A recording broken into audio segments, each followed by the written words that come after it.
Hello, everyone. Hope you're enjoying your day, having a good evening, wherever you are. I'm going to read the first chapter of this book that we started on, what night was it? Monday or Wednesday? Monday night or Tuesday night? A little book I wrote it says '09 in the front of the book, but it took, Dad passed away in '97, so it took a long time to get this book put together. It's very small. But I really enjoyed writing like this, no rhyming. The first chapter is called The Simple Field, and it goes like this. Charles Irwin Watson was born on June 19th, 1927, in the town of Wisner, Louisiana. And I suppose I would have been born there too had there been a hospital in town. But by 1954, when I came along,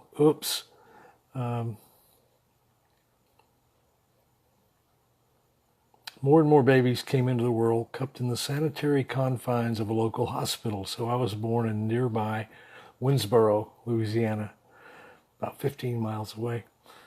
14, if you trusted the highway sign outside of Wisner, 14 miles.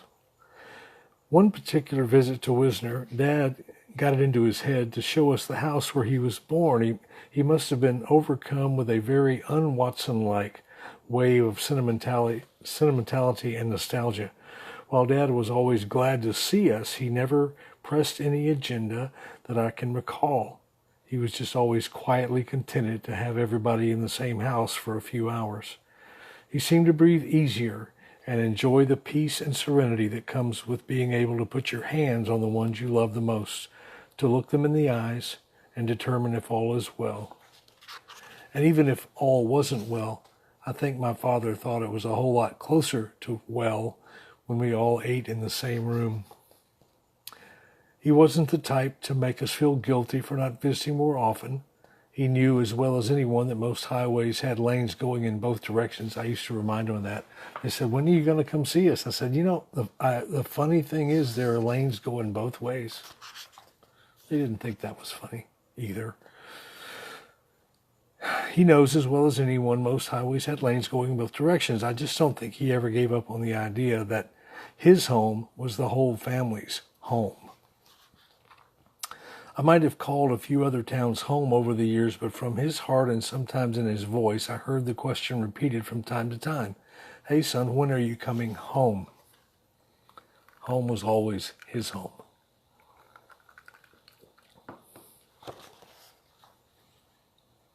When I would fire up my courage and confidence and confront him with the truth, "Dad, I am home," I could almost hear the grunt on the other end of the phone that expressed his feelings. Yeah, right. The first place that my father called home actually wasn't in town at all. In fact, it wasn't even on a street. Even in the small community where I grew up, there was, by mid-50s, a certain distinction between living in town or out in the country. The distance in some cases between town and country was literally a few hundred yards. We were town people. On this particular visit, we drove the car out of town and, you guessed it, into the country, a narrow paved stretch of highway that we knew as Central Church Road. And Central Church Road was very special. That wasn't really the name of the road, but it did lead out to a little country fellowship known as Central Church. I think it was Central Baptist Church, actually. And you can see we were very pragmatic with our descriptions. Central Church Road started at the end of School Street, where we lived. Guess what was on that street? Can you guess what else besides our house was on School Street? I'm stopping, but I just should read this thing. Well, hello, those of you that are signing in. Hi, Preacher and his wife. Boy, they make good coffee.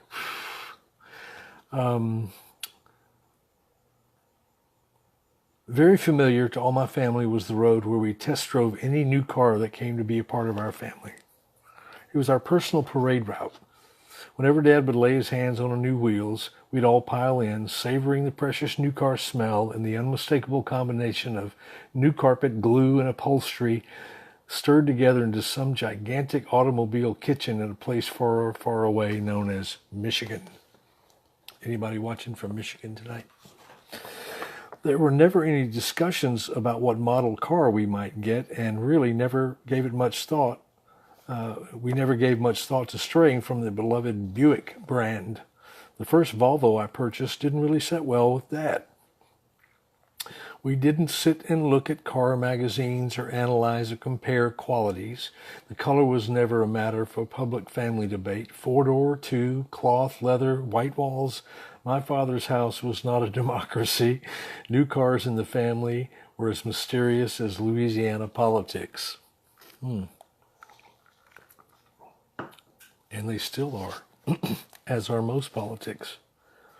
That day we parked at the edge of the ordinary cotton field on our farm, one we'd seen and walked by many times. There was a little wooden house that wasn't visible from the dirt road. Progress, growth, and improvement of the farmland had surrounded my father's birthplace and hidden it from casual view. As the dust settled, we began walking for 15 minutes or so. I guarantee you the walk will get longer the more I tell the story, so I think we walked 5 miles. We went to a little stand of oak trees in the middle of the field. That was it, falling apart, but hanging on long enough to give us kids a glimpse of a life long past. To try and explain this little dwelling in terms of square feet would be frustrating at best and at worst pretentious. Simply a couple of rooms, no plumbing in sight, wooden floors that were dangerous to navigate from years of neglect. There were boards missing in several places, and I could see the bare dirt beneath the place where the house stood. There were a few bricks lying on the ground from a chimney that had warmed the hands and feet of the lives of those gone before me. I tried with more than a little difficulty to imagine my dad living in the house, and we were all struck silent to know that Dad had been born there and had spent much of his early life there. Given the comforts we enjoy, even though relatively simple and innocent in the innocent 50s and 60s, we found this life hard to visualize. All this might explain why my father saw the Holiday Inn as the lap of luxury, or at least good enough. He considered anything more to be gaudy and unnecessary. Buicks and Holiday Inns were the bedrock of his material world. I wish I had more of his frugality. Is it the destiny of every generation to bounce to the extreme opposite of the one gone before? Sure, $1 won't buy you very much these days, but I think if you ask my dad, it wouldn't be the amount of money that was the issue, but more likely the idea of thrift and good sense that mattered. I know he was aware, even in the quiet, cozy town of Wisner, Louisiana, there were different levels of haves and have-nots. I've always assumed he was comfortable with the knowledge that he and his family fell securely somewhere in the middle. I guess like most men, he dreamed of providing for his wife and kids a higher standard of living that he had had as a kid. But one look at his birthplace stuck off in the middle of a lush cotton field would send a pretty strong signal that he had accomplished that and more. Maybe it was the idea that money separated people and drew an undeniable line in the social sand. My father was kind to strangers and benevolent to those in need. And I always got the idea that he hated the fact that money dictated how people lined up in the grand scheme of things. I think I'm as much a realist as my dad. Along with being a realist comes the conflict of wanting the world to be one way, but knowing and understanding what it actually is and is not. Knowing that having a new car isn't all that important in the big picture, but enjoying the new car nonetheless. Knowing that a new suit won't change the world, but enjoying the strut anyway. My dad loved to wear suits, and for his 70th birthday, which would be his last, we didn't know it at the time, I took him to, I think we went to Saks Fifth Avenue here in Houston, and I said, I want to buy you a new suit. And he looked at this long rack of suits, and he pointed to one, and the gentleman helping us pulled it off the rack, and he tried on the jacket and liked it, and he said, okay, that's it. And I said, Dad, you want to look at some others? And he said, no, that's it. That's good. So that was that was his way. He didn't want to waste time. I think a lack of options made money easier to live with or without. Back in the day, you really didn't have to compare the competing qualities of 100 different television sets and wring your hands over picking just the right one. There weren't dozens of cordless screwdrivers with assorted accessories and options to mull over. Buying a hammer didn't require a subscription to Consumer Report or logging onto the internet. I have an idea what he would have thought of eBay. Reading that part right there, I sound like, hey, back in my day, guy. One of the last gifts I bought for my dad, see, I'm doing it again. One of the last gifts I bought for my dad was a new suit. We took him to Marshall Fields, which is no longer here, a large department store. I think I've basically told you this story. When we moved to Houston in 1982, we took up residence in a brand new house in the northwest part of town. My dad's first comment upon seeing our neighborhood was something along the line of, how do this many people afford to live this way? And I was probably a little embarrassed. It wasn't criticism, just an expression of amazement. Well, I'm not so sure that many of us could afford to live that way. We're a credit generation, and I have to have it now bunch of people. The sad part of our economic story is that even with the houses and rooms full of furniture and other acquisitions, we may not be better off than our ancestors. It's something that each of us has to ponder for him or herself, and I really don't want to tread into that territory where I assume that everyone is performing at their worst. How could I know that? Frankly, I resent it a little bit when some speaker or author jumps to the conclusion that I'm an irresponsible moron. Most people have to know me for a while to determine I'm an irresponsible moron.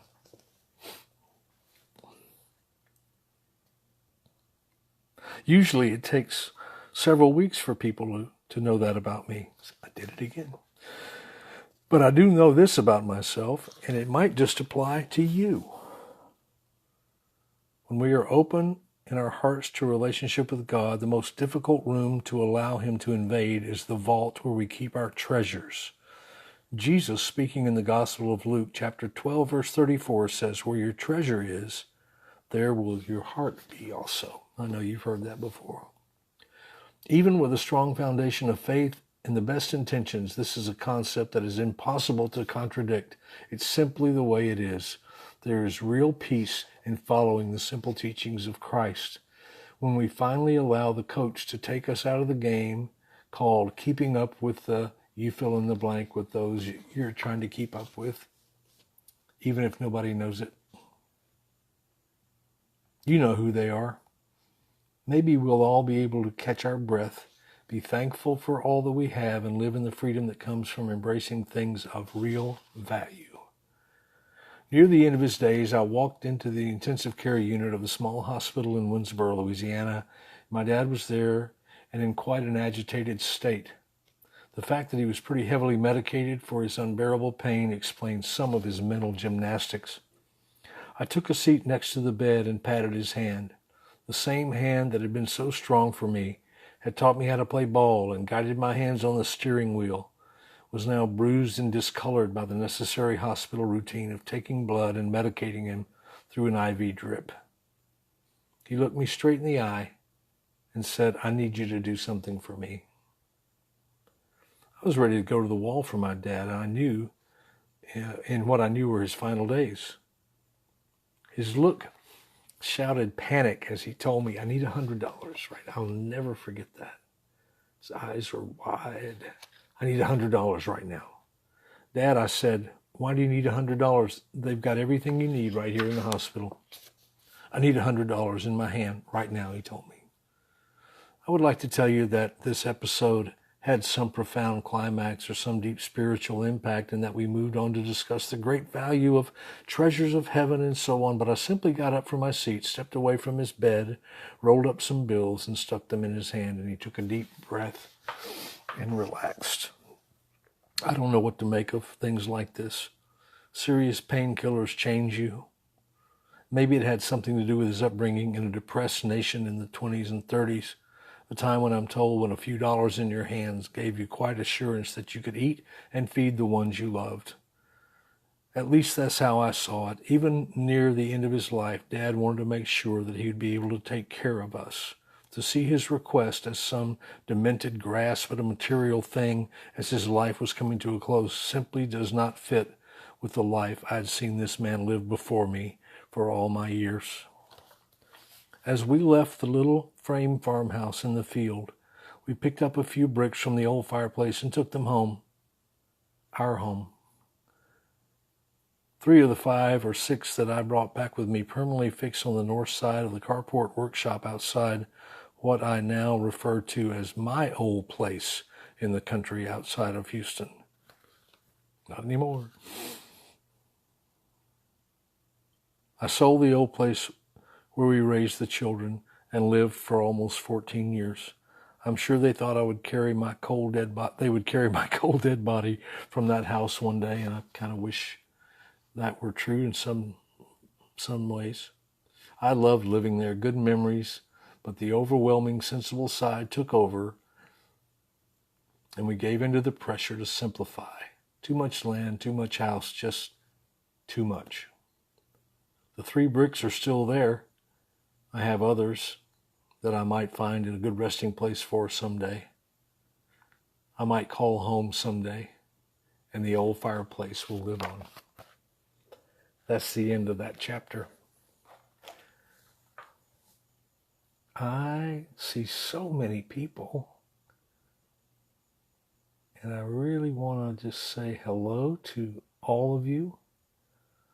Al Yerkes is always, he's like one of the first ones in. Terry Hanning, hello Terry, preacher and his wife Roastery. Terry says, I always told my mom the same thing about the phone. Yes. Yeah, why don't you call me? Call me, right? I can't see anything. Belinda Woods. Hi, Belinda. Then Gilbert Campbell is watching.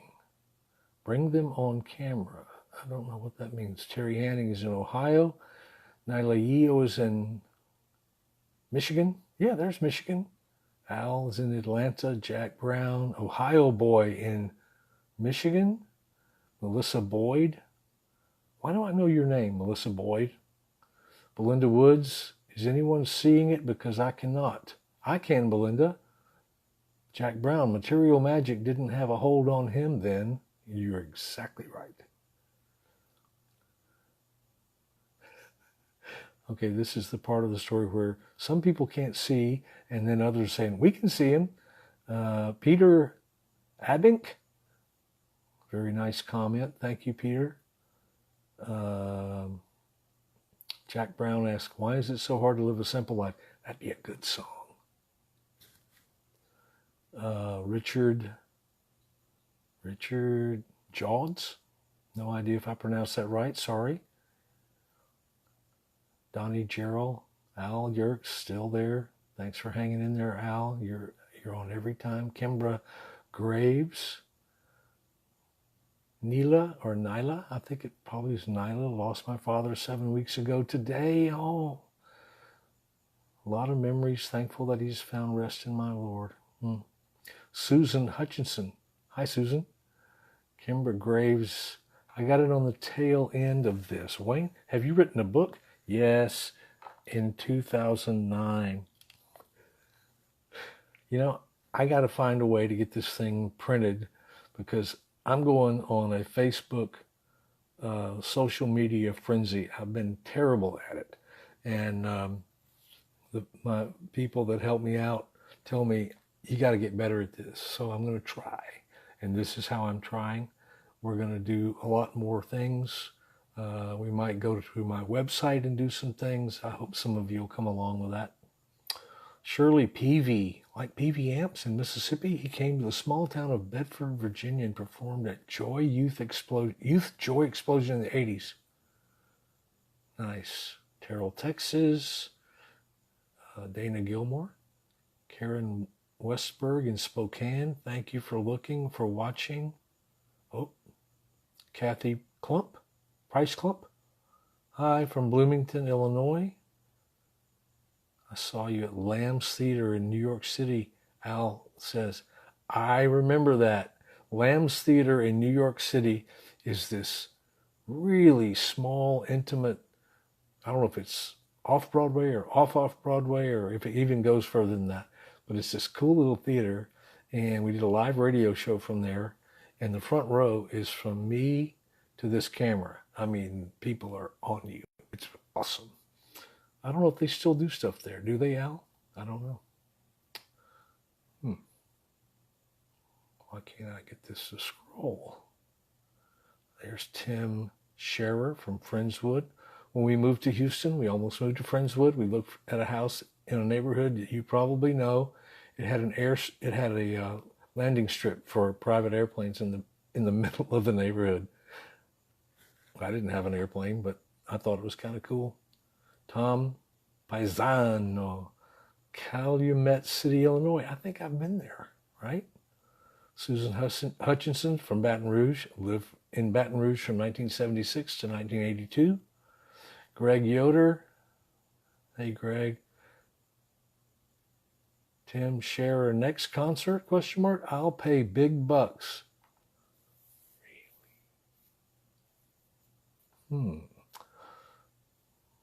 People don't think I do concerts anymore. What do you think I do? I mean, even if I didn't want to, I would still do it. This is what I do. I feel better about it than ever, and I enjoy it more than ever. Jack Brown, self-publishing is so easy now. You're right. You're right. I just need to get off the step and get it done. Kimber Graves, where have I been? Love this. This is great. Love your thoughts. Thank you. Kimber Graves, Angleton, Texas. Al. Oh, hey, John. Last time I saw you was at Carnegie Hall. Yeah. Carnegie Hall. That was amazing. Never thought that would happen. Dana Gilmore saw me in Ruston. Laura Barnes, please let us know when you publish your book. I'd love hearing your first chapter. I've been following you for a long time. Thank you so much. Greg, Skylight Radio Conference on St. Paul, Minnesota.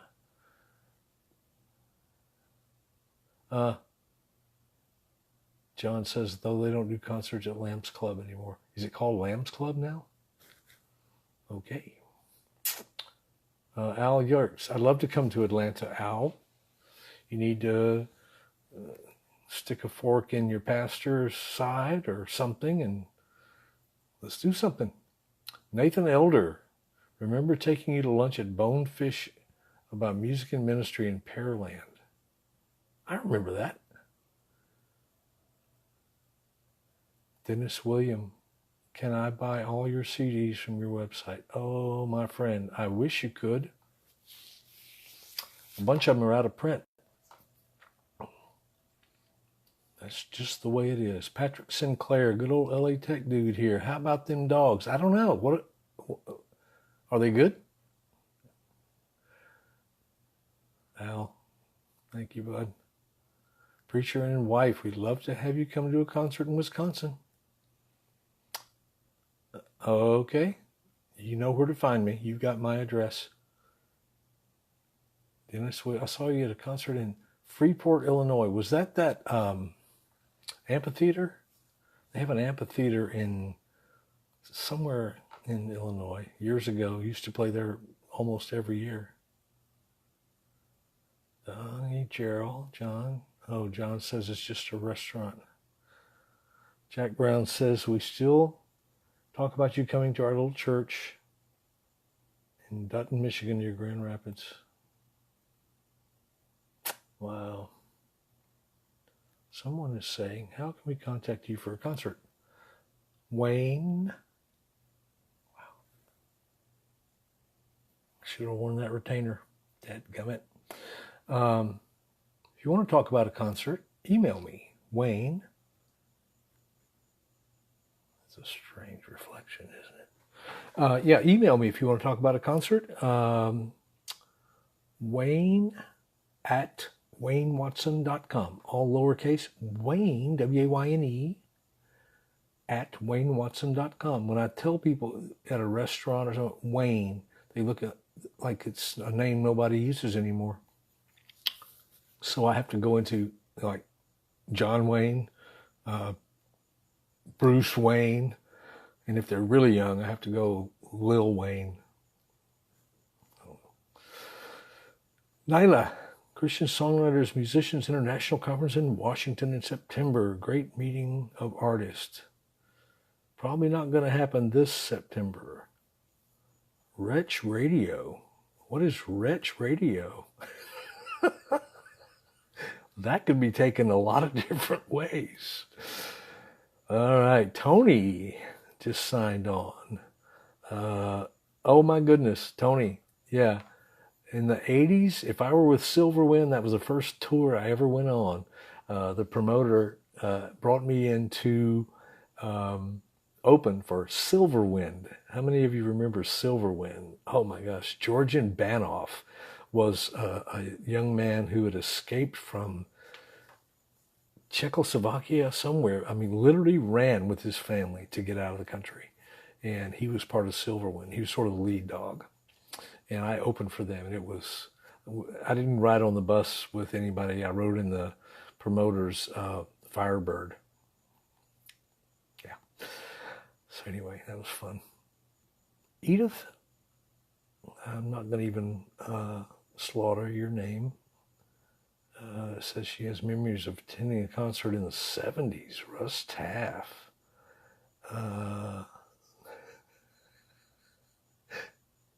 Oh, yeah, Al. Wretched Radio.